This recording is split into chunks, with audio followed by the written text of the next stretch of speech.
Muy buenas tardes, bienvenidas, bienvenides, bienvenidos a una nueva emisión de Memoria en Rojo, Amarillo y Morado, un programa de la ARMH Argentina. Para quienes nos escuchan desde aquí y desde el otro lado del Atlántico, les enviamos, como siempre, nuestros saludos y desde aquí estamos con Nadia Mallorquín, Daniel Campione y quien les habla, Gladys Avellaneda. Hoy, 25 de noviembre, Día Internacional de la Eliminación de la Violencia contra la Mujer, arrancamos con el editorial. Anotaciones para reflexionar. El concepto batalla cultural resonó en los discursos de Javier Milei y de los integrantes de La Libertad Avanza de manera constante a lo largo de la campaña electoral y previo a ella. Si buscamos la palabra en Google, quien domina el algoritmo es Agustín Laje, politólogo libertario, que escribió un libro llamado precisamente así, La batalla cultural, reflexiones críticas para una nueva derecha. Dicho libro es un manifiesto que informa, anima y faculta a los llamados guerrilleros culturales para no bajar los brazos en la batalla que sigue perjudicando a nuestras familias y a la sociedad en general, señalan. No sale primero Antonio Gramsci ni su teoría sobre hegemonía. Cito algunos pasajes sobre lo que se señala en este libro para precisamente reflexionar. Ese proyecto de nosotros debe construirse políticamente a través de batallas culturales. Estas abarcan no solo todos los temas culturales devenidos material político, sino todos los medios e instituciones culturales analizados en este libro. La batalla cultural habrá de ser total, habrá de hacerse presente allí donde lo cultural se haya vuelto político, una suerte de guerra de guerrillas, pero cultural, que se infiltra en todas partes, donde la asimetría de fuerzas obliga al bando débil a volverse realmente creativo, escurridizo, a veces camuflado, a veces descubierto, diverso en sus métodos, flexible en sus tácticas. Pero si la batalla cultural no se decide a coagular en un nosotros, entonces tiene la mera forma de la reacción corporativa, pero no contrahegemónica. Por eso la batalla cultural, que es política en esencia en la medida en que surge de los antagonismos de la esfera cultural, precisa ser tomada como el centro de gravedad, ya no de la mera reacción, sino de la construcción del nosotros político.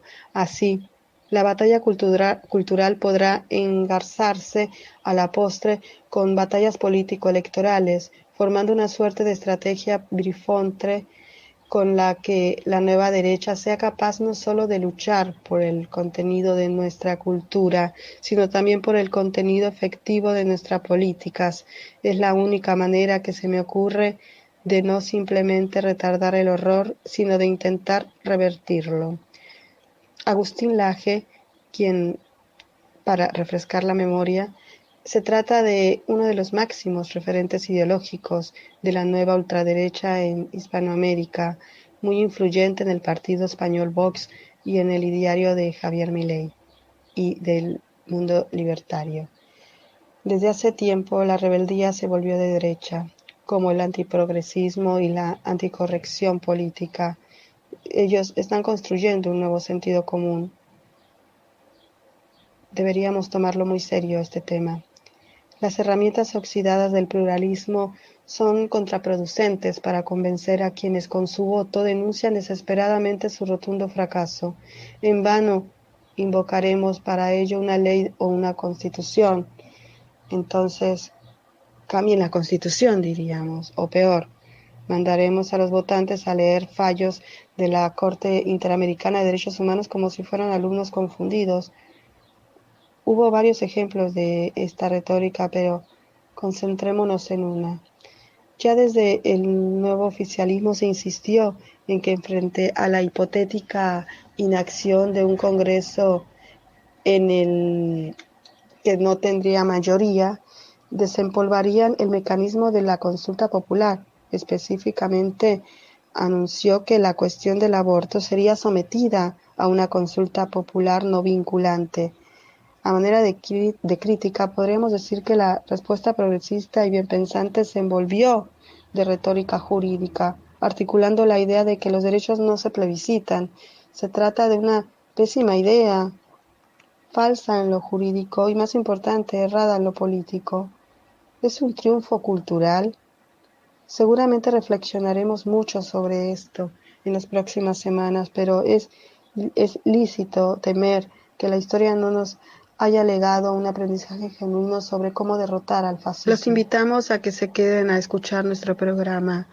A lo largo de él escucharemos las voces de Gladys Avellaneda, quien nos compartirá una columna dedicada a la historia reciente del Deportivo Español. También Adriana Fernández nos hablará sobre Manuel Calvelo e Isabel Ríos, la querella presentada en Chile. También Daniel Campione nos compartirá su columna dedicada a las mujeres diputadas en la Segunda República. Nos hablará específicamente sobre Victoria Kent. Contaremos también con la sección ¿Qué estás leyendo? Y nuestra mejor música. También, por supuesto, arrancamos el programa escuchando a Susana Falcón desde el otro lado del Atlántico. Recientemente fueron entregados los restos fósiles de Cayetano Roldán y Eladio Barbácil a sus familiares. El alcalde honorario de la ciudad y el concejal honorario, ambos represaliados y fusilados por el franquismo en 1936, serán enterrados en el cementerio de San Fernando después de la Capilla Ardiente.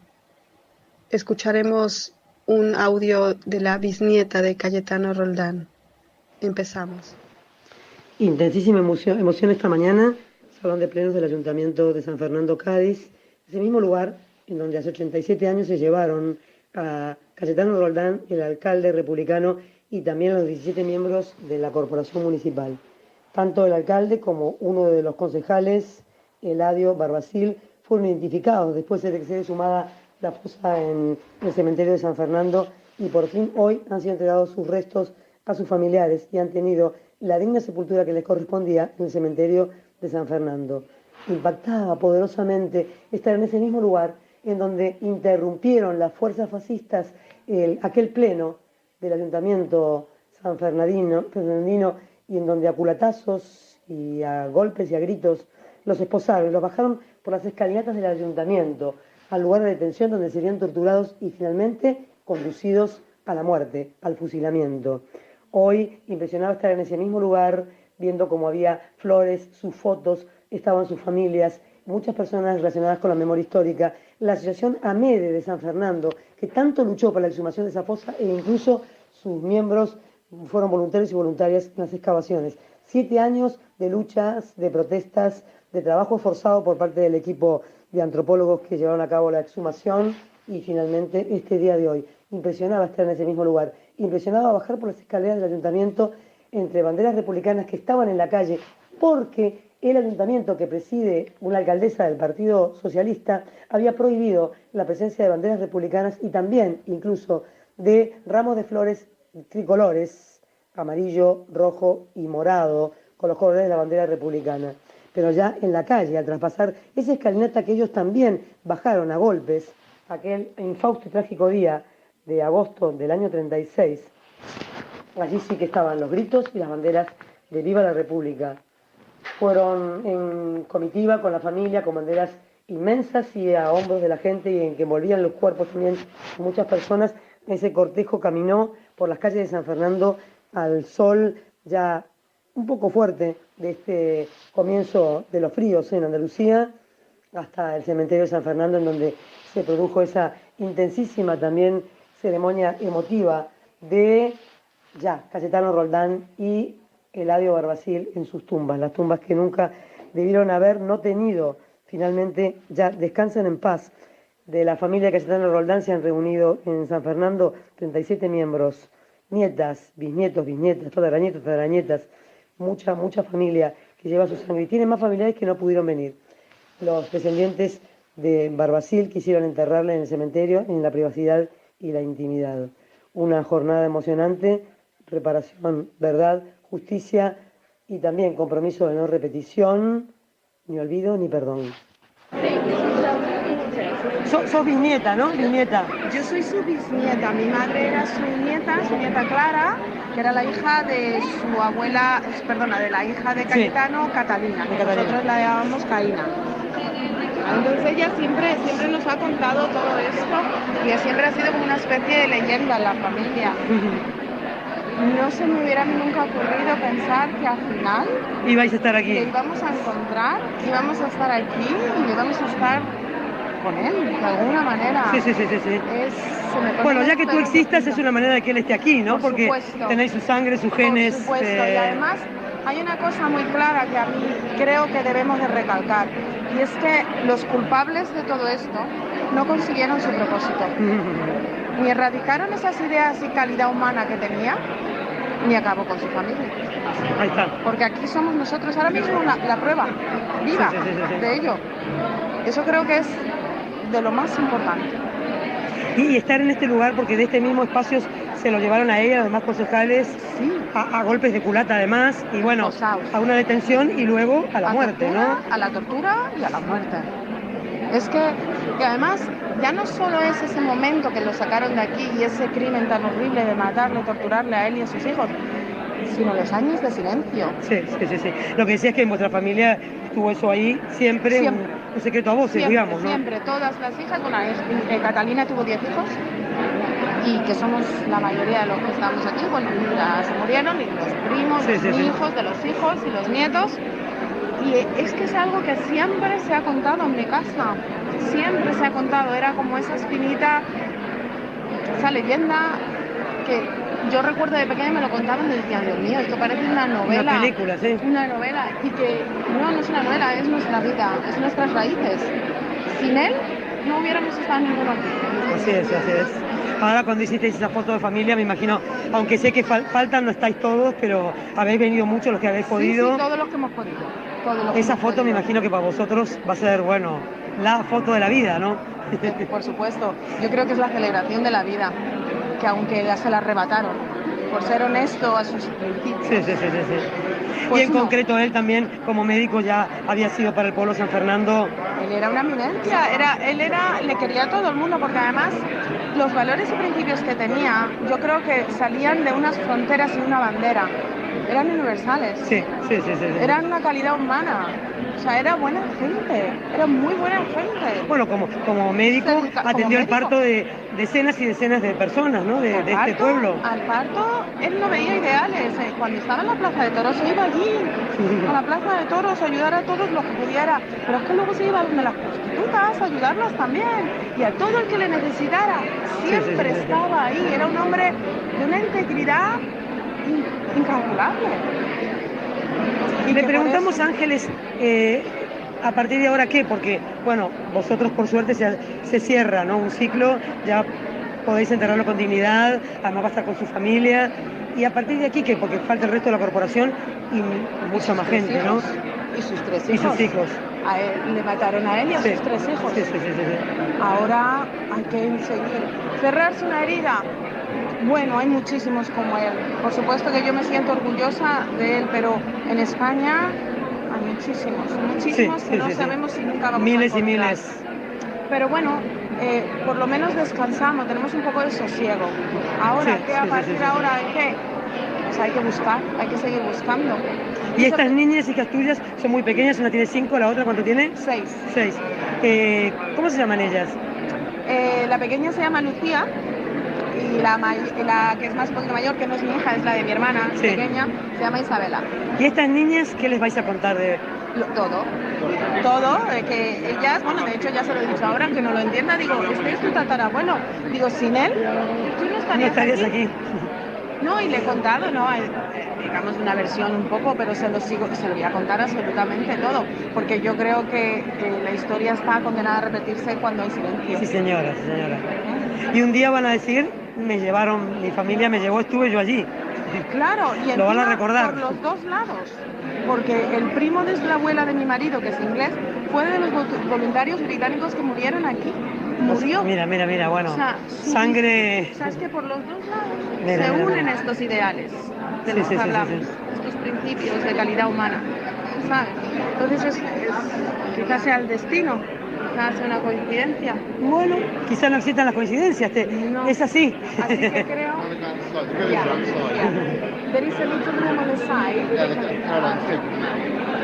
Sí, efectivamente, es una coincidencia. Inmensa. No creo en las coincidencias. No, yo tampoco. No creo en las coincidencias. Yo creo que es muy importante que ellas se van a dar cuenta de que son una unión muy de dos mágica, pero pero que les une de gente luchadora de los dos sitios, o sea, que les une la misma bondad, los mismos integridad y honestidad, y eso es muy importante. Van a ser mujeres maravillosas, por supuesto. Bueno, hasta ahí por lo menos. Sí. Bueno, muchas felicidades porque sé que vais a tener una comida, que vais a disfrutar hoy de la familia y de la alegría, ¿no? Porque qué cosa, ¿no? Las historias de la represión y del dolor, pero que hoy es un momento de felicidad. Sí. Venir del dolor, pero también de la lucha por llegar hasta aquí y ahora alegría. Sí. Alegría. Yo creo que hay una palabra en inglés que lo define muy bien y es closure. Se cierra un círculo. Ya. ¿Vale? Cerramos un círculo en el corazón porque no hay peor que el desosiego de no saber dónde se está. Sí, señora. Y es muy importante porque además el ver los huesos es lo único físico que él queda. Si esos huesos no se hubieran encontrado, esto se queda en una idea. Fíjate, sí. Y la familia tampoco recibe nada, que es una recepción simbólica, pero es muy importancia. O sea, porque físicamente, encima con la tecnología hoy en día, sabemos que eso eran sus huesos. Sí. Que eso se ha quedado en este mundo. No solo eso, pero la parte física es muy importante. Así es. Y descansa. Ahora tenemos que hacer que sus hijos descansen con él. Sí. Bueno, muchas gracias. ¿Cómo era que te llamabas? Es un día para mí muy importante, porque lo he deseado siempre, porque lo he luchado y porque pienso en mi madre, en mis tías. Estoy deseando llevarle a su panteón, porque creo que lo van a recibir, que la van a recibir todas, que le están esperando, que había llegado. Y habéis luchado tanto tú, en concreto, porque eres un poco la cabeza visible de la familia. La noche de ayer, Ángeles, cuéntame porque tantas noches y la noche fue diferente. Sí, me tuve que tomar una pastilla para poder descansar. ¿Sabes? Estoy grabando a Susana. Un momentito, un segundo. Eso, una noche tan diferente, ¿no? La de ayer. Sí, pero yo me acosté muy tranquila, con mucha paz. Eran unas sensaciones distintas, raras, pero muy bien, muy satisfecha. He dormido. Y hoy aquí en este encuentro de la gente de la sangre de Cayetano, estáis ahí, no estáis todos, pero estáis muchísimos, ¿no? 36. Vamos. De solo mi madre. Y luego de mi otra tía hay 3 personas también. O sea que... A partir de ahora, lo último, porque te tienes que ir, lo último, a partir de ahora, por eso que la lucha para ti no termina. Cayetano va a ser cerrado. ¿Qué pasa a partir de aquí para ti como mujer comprometida que lo eres? Pues seguir luchando por los demás que están en la fosa, o sea, por los que han sacado de las fosas y bueno, mi apoyo para todo el mundo de la memoria histórica, porque no es mi memoria, es la memoria de todos. Bueno, muchísimas felicidades, sabes que te las manda mucha gente de Argentina también. Sí, mándalas muchas veces de mi parte, yo ya les mandé el cartel. Sí. Muchas felicidades en este día tan grande. Gracias.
Cuando fuiste novio mío por la primavera blanca, los cascos de tu caballo, 4 sollozos de plata. La luna es un pozo chico, las flores no valen nada, lo que valen son tus brazos cuando de noche me abrazan. La luna es un pozo chico, las flores no valen nada, lo que valen son tus brazos cuando de noche me abrazan.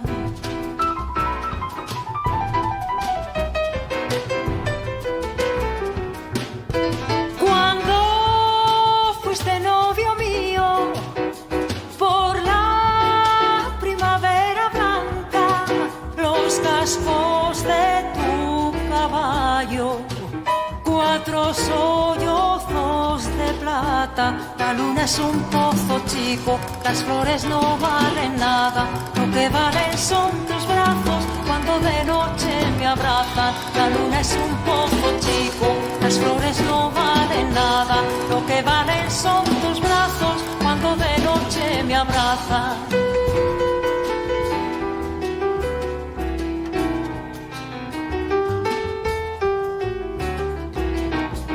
La luna es un pozo chico, las flores no valen nada, lo que valen son tus brazos cuando de noche me abrazan. La luna es un pozo chico, las flores no valen nada, lo que valen son tus brazos cuando de noche me abrazan. Lo que valen son tus brazos cuando de noche me abrazan.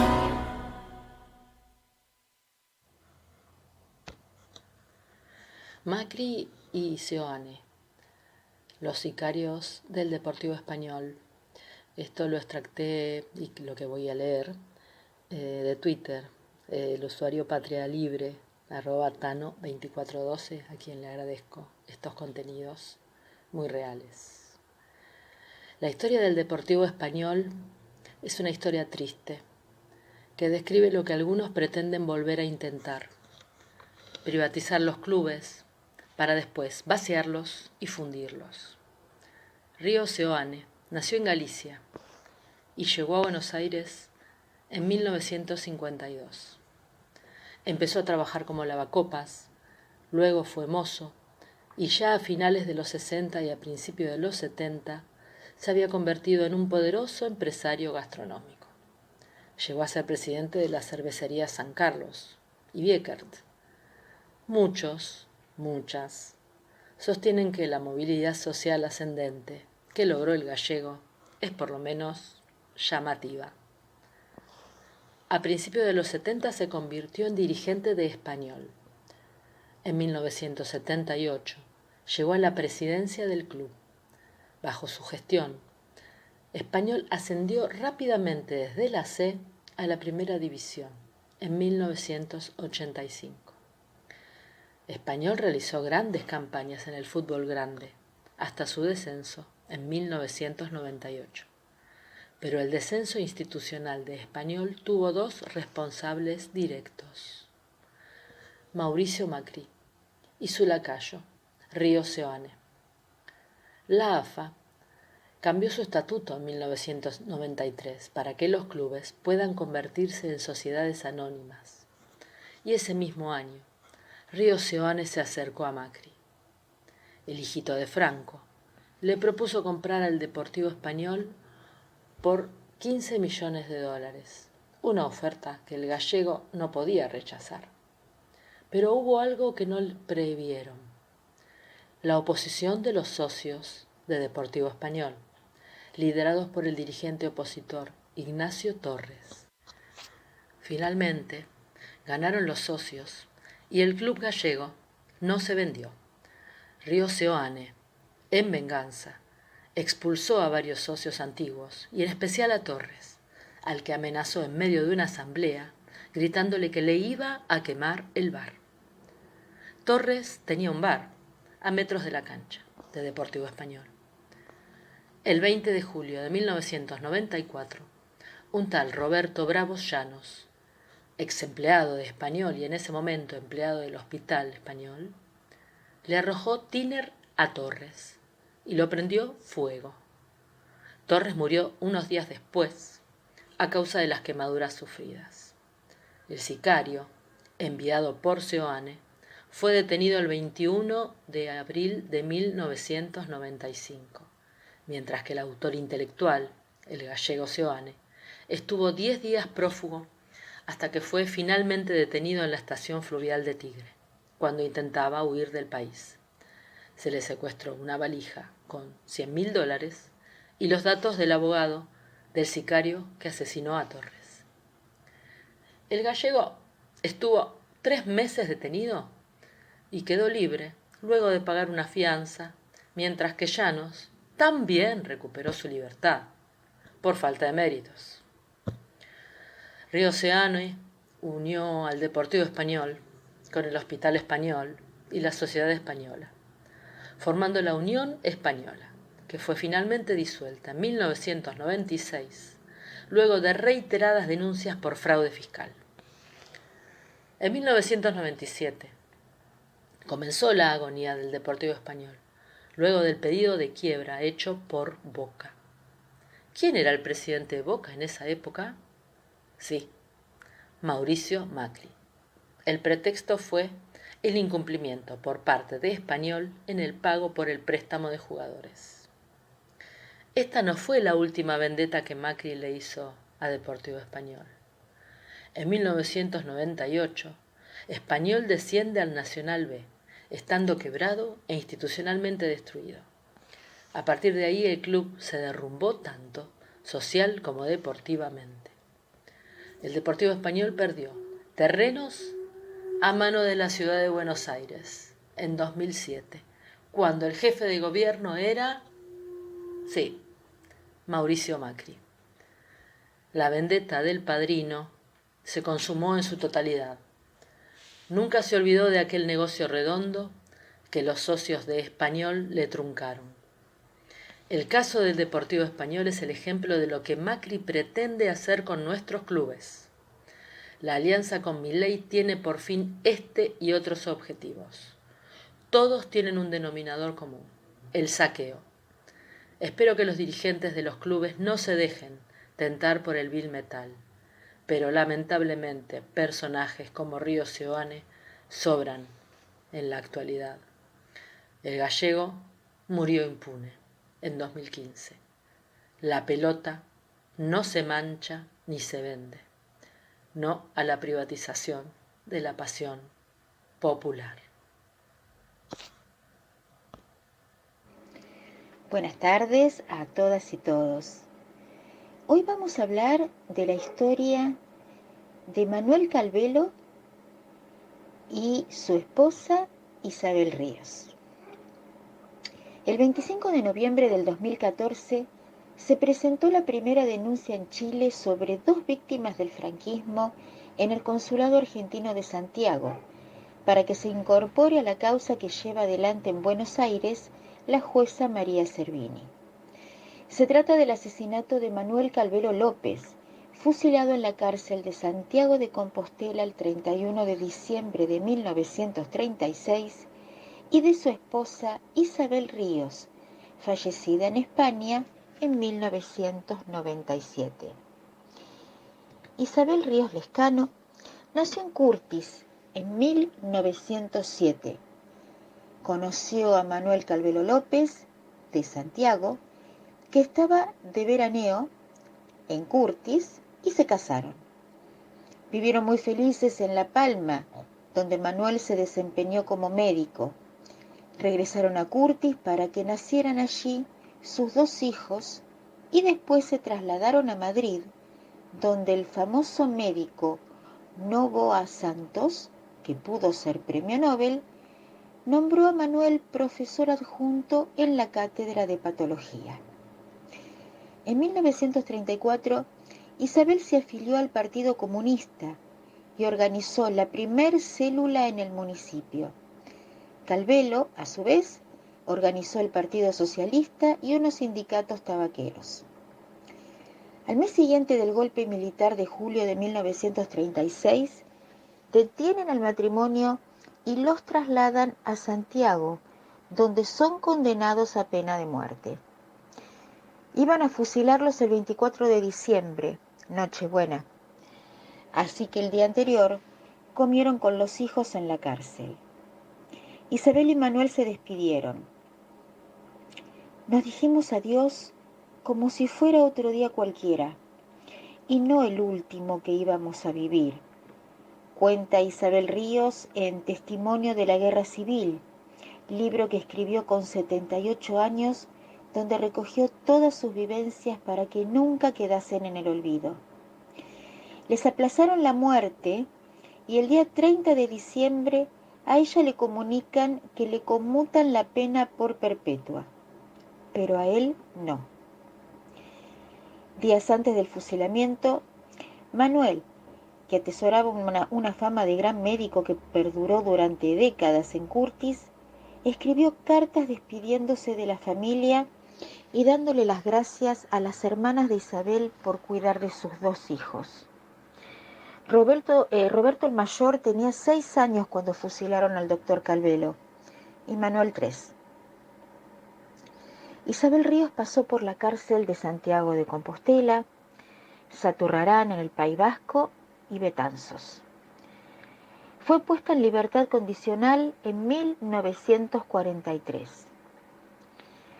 Sus hijos Manuel y Roberto, que vivieron con varios familiares, la vieron solo 2 veces en esos 7 años de prisión. Ya libre, residieron en La Coruña, pero ante el acoso constante de la policía, viajaron a Buenos Aires. En Argentina, en 1966, sufrieron el golpe militar de Onganía y la familia se trasladó a Chile. Manuel recuerda: tengo mi vida marcada por 3 generales. Por el general Franco, que mató a mi padre y quiso hacer lo mismo con mi madre. Por el general Onganía, que nos obligó a huir del que ya era un difícil exilio en Argentina. Y el general Pinochet, que cortó mi colaboración con el gobierno socialista de Allende. Manuel, ya hombre, crea un modelo teórico de comunicación donde el protagonismo lo tiene no el profesor, sino el alumno, tras darse cuenta de que el modelo tradicional de pedagogía no servía para capacitar a la población indígena y a los campesinos de zonas rurales de Latinoamérica, y así poder ayudarlos a progresar, a mejorar su bienestar y su futuro. El currículum de Manuel, uno de los más reconocidos expertos internacionales en el campo de la comunicación para el desarrollo, es impresionante. Su hermano Roberto trabajó con él en todos estos proyectos educativos con la FAO, Organización de las Naciones Unidas para la Alimentación y la Agricultura. Es así que los hijos de Isabel y Roberto cumplieron con su vida y casi sin pretenderlo los ideales de justicia y de igualdad de sus padres. Hoy Manuel, a sus 90 años, sigue reclamando justicia por ellos. Buenas tardes. Ya hemos hecho referencia en alguna participación anterior, en alguna otra columna, a las diputadas republicanas que se desempeñaron a partir de las elecciones para Cortes Constituyentes de junio de 1931 como diputadas en las Cortes Constituyentes españolas. Fueron en el primer periodo, entre 1931 y 1933, 3 mujeres de diferentes procedencias sociales, de distintos partidos, con alguna diferencia de edad entre ellas, pero todas, las 3, lograron destacarse en el Parlamento. No pasaron sin pena ni gloria, no fueron de esas diputadas o diputados que presentan unos poquísimos proyectos en su paso por el Parlamento y no dejan huella. Las tres dejaron huella a su manera y a veces entrelazadas entre sí. Por ejemplo, al entablar un debate sobre el voto femenino, a lo que vamos a hacer referencia un poco más adelante. La primera de la que queremos hablar es Victoria Kent, una andaluza que había nacido en 1892 y llegó al Parlamento ya cumplidos los 40 años y con una trayectoria como abogada y como dirigente política de orientación republicana. Hay que llamar la atención sobre el tema de que fuera graduada universitaria, porque para esas épocas era más que excepcional que alguien del género femenino tuviera acceso a la universidad y a completar una formación superior. Hay estimaciones de que una entre 10.000 jóvenes mujeres españolas pasaban por la enseñanza universitaria. Ese paso por las aulas lo pudo hacer Victoria Kent, que era de una familia relativamente acomodada, pero no de fortuna, ni de la nobleza, ni de la alta burguesía. Así que hubo un componente indudable de esfuerzo por parte de ella para culminar su carrera, y después de eso se matricula en el Colegio de Abogados de Madrid. Fue la primera mujer en 1925 que se incorpora a la práctica profesional cotidiana, y unos años después tuvo una nota destacada que fue que actuó también por primera vez como abogada ante un tribunal militar, ante un consejo de guerra, y logró una defensa exitosa de su cliente de ese momento, y esto le dio o reforzó una cierta notoriedad para su persona y su actuación. El caso es que en las primeras elecciones de la época republicana, ella es una de las dos mujeres que son elegidas desde el comienzo. Otra más ingresa al Parlamento ya con una elección complementaria y unos meses más tarde. Victoria Kent tiene entre su desarrollo, su despliegue más remarcable, por un lado, haberse dedicado desde su profesión jurídica al tema de las prisiones, del mejoramiento, la humanización, la orientación a la reinserción social de quienes se hallaban presos, procesados o condenados por delitos. Paralelamente a su gestión como diputada, Victoria Kent fue designada directora de prisiones a nivel nacional, y eso fue una oportunidad para que desplegara, encuadrado en las ideas de la época, pero una visión humanística y se podría decir indignada o plagada de indignación frente a las malas condiciones, la miseria, la falta de higiene que reinaba en las prisiones de la península. Así que ese es un galardón, podríamos decir, de Victoria en su paso por la dirección de prisiones. Pero en el campo específicamente política y de su actuación legislativa, ella estaba afiliada al Partido Republicano Radical Socialista, un partido incluido en la conjunción republicano-socialista que alcanzó la mayoría en las Cortes Constituyentes. Fue votada por más de 60.000 ciudadanos y ingresó a su banca, desde la cual tuvo, como ya mencionamos de pasada, un debate memorable, que fue a propósito de extender o no el derecho al sufragio a las mujeres. la impronta progresista, modernizadora, hasta cierto punto propiciadora de la igualdad entre los sexos, propia de este periodo republicano, entró a discusión si se incluía en la normativa constitucional el voto femenino. Y llamativamente Victoria Kent estuvo en contra.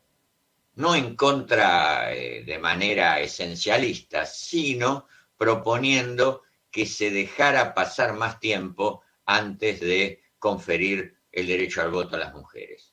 Su opinión era que las mujeres españolas carecían de la suficiente preparación, del roce social, de la independencia de criterio que eran necesarios para el voto. Concretamente, en términos más prácticos, lo que sostenía es que en la situación de las españolas, otorgarles el voto equivalía a entregarle votos a la derecha, entre otras cuestiones por la fuerte influencia de la Iglesia sobre mujeres de todas las edades y condiciones. Influencia que tenía su significación política porque desde tiempo antes en España las iglesias, los púlpitos de predicación de los curas se convertían en verdaderos escaños de prédica conservadora, de prédica antirrepublicana en esa etapa.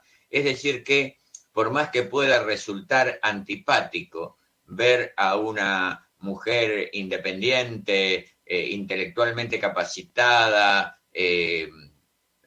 acorde con los últimos avances femeninos, verla oponerse al voto femenino, no hay que reaccionar de un modo unilateral y simplista porque había razones de práctica política. De hecho, en los comicios siguientes, en la segunda mitad de 1933, la conjunción republicano-socialista ya no existía, las izquierdas van divididas a la elección y las corrientes del centro a la derecha, el Partido Republicano Radical y la Confederación Española de Derechas Autónomas, la SEDA, resultan ganadores de ese comicio. No faltaron quienes echaron parte de la causalidad de esa derrota de las fuerzas republicanas y de izquierda a la aprobación de ese voto femenino. Frente a ella tuvo a otra diputada del Partido Republicano Radical, Clara Campoamor, que pese a estar integrada en un partido más conservador y ella misma tener notas más conservadoras en su trayectoria, se enroló decididamente en favorecer el sufragio de las mujeres y sostuvo un atractivo debate con Victoria Kent. Pero de ello vamos a hablar en la columna del sábado que viene. Muchas gracias.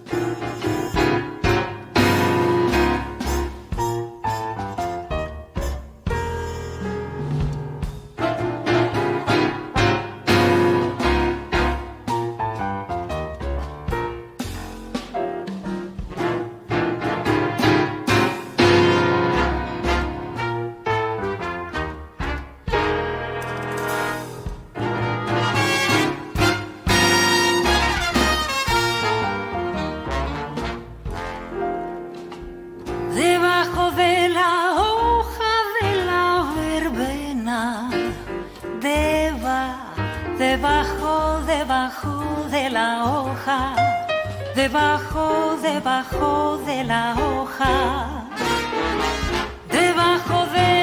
hoja de la verbena,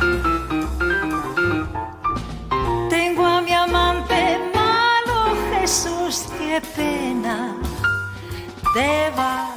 Debajo de la hoja, debajo de la hoja. Jesús, qué pena. Debajo de la hoja de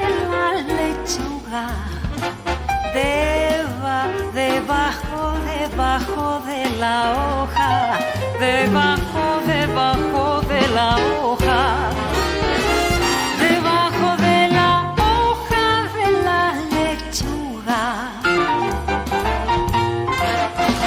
Tengo a mi amante malo con calentura, debajo, debajo de la hoja, debajo, debajo de la hoja. Tengo a mi amante malo con calentura. Yeah.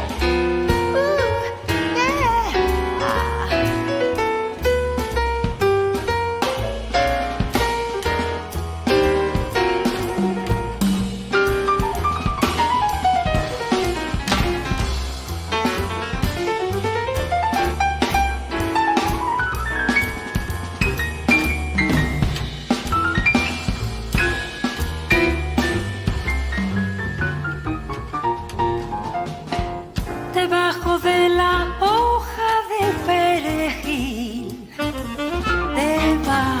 debajo, debajo de la hoja, debajo, debajo de la hoja, debajo de la hoja del perejil. Tengo a mi amante malo y no puedo ir. Debajo, debajo de la hoja, debajo, debajo de la hoja. Tengo a mi amante malo y no puedo ir.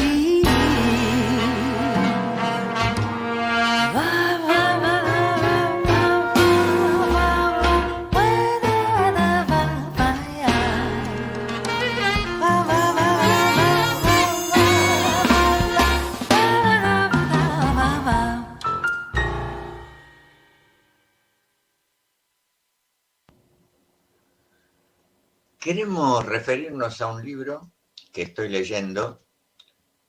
El autor se llama Alfredo Velasco Núñez y su título y subtítulo es La gesta traicionada, los anarquistas vascos y la guerra civil en Euskal Herria, julio de 1936, junio de 1937.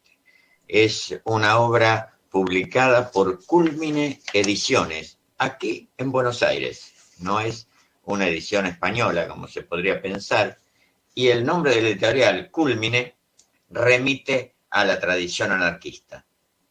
Si no recuerdo mal, Cúlmine era el nombre de una de las revistas que fueron editadas bajo la orientación de Severino Di Giovanni en nuestro país.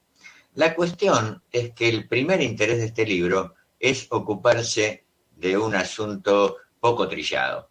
Cuando se piensa en anarquistas ibéricos, se piensa en los de Cataluña, en segundo lugar, pero también importante, los de Aragón. También hay referencias a la organización de los trabajadores de la tierra por los anarquistas en el sur, sobre todo en Andalucía.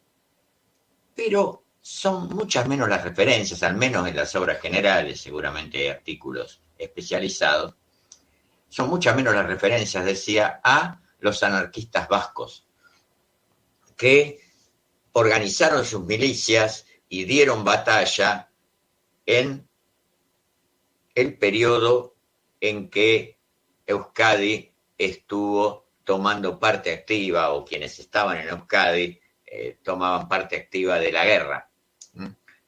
Por eso la fecha que corona el subtítulo, ¿no? Un poco menos de un año, julio de 1936, junio de 1937, este último mes corresponde a la caída de Bilbao y del resto de los Países Vascos en manos de los golpistas, en manos de las tropas que respondían a Francisco Franco.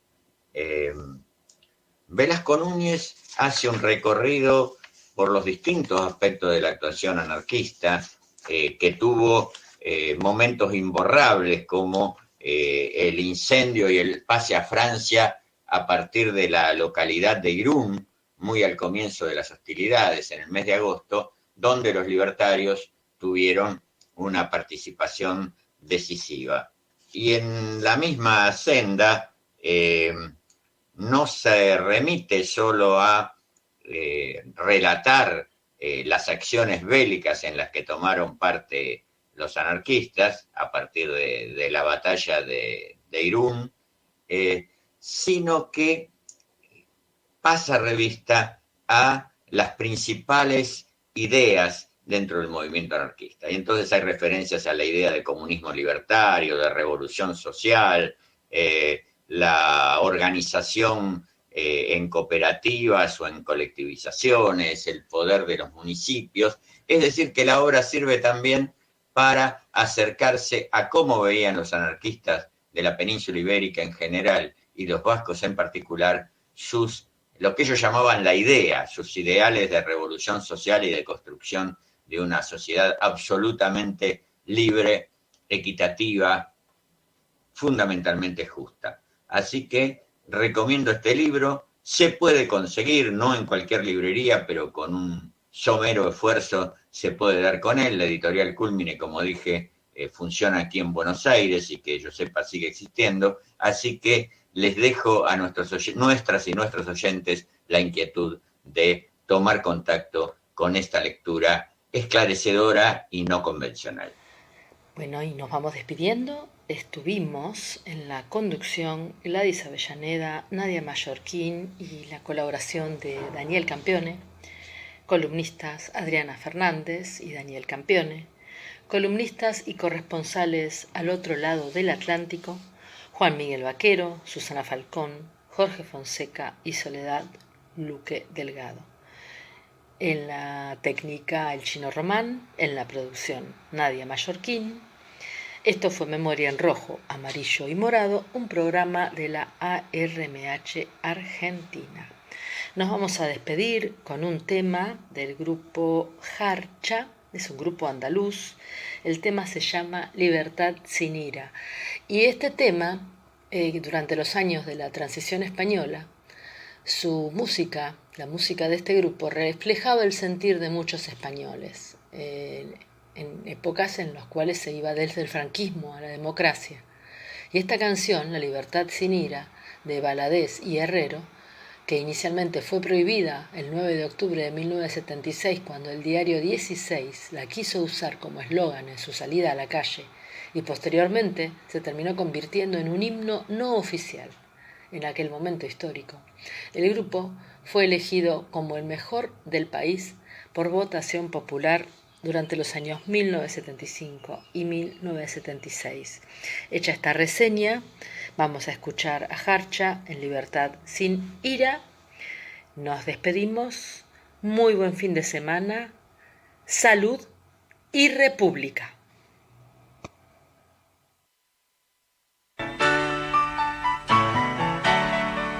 Dicen los viejos que en este país hubo una guerra y hay dos Españas que guardan aún el rencor de viejas deudas. Dicen los viejos que este país necesita palo largo y mano dura para evitar lo peor. Pero yo solo he visto gente que sufre y calla dolor y miedo, gente que solo desea su pan, su entra en la fiesta en paz. Libertad, libertad, sin ira, libertad, guárdate tu miedo y tu ira, porque hay libertad, sin ira, libertad. Y si no la hay, sin duda la habrá. Libertad, libertad, sin ira, libertad. Guárdate tu miedo y tu ira, porque hay libertad, sin ira, libertad. Y si no la hay, sin duda la habrá. Dicen los viejos que hacemos lo que nos da la gana. Y no es posible que así pueda haber gobierno que gobierne nada.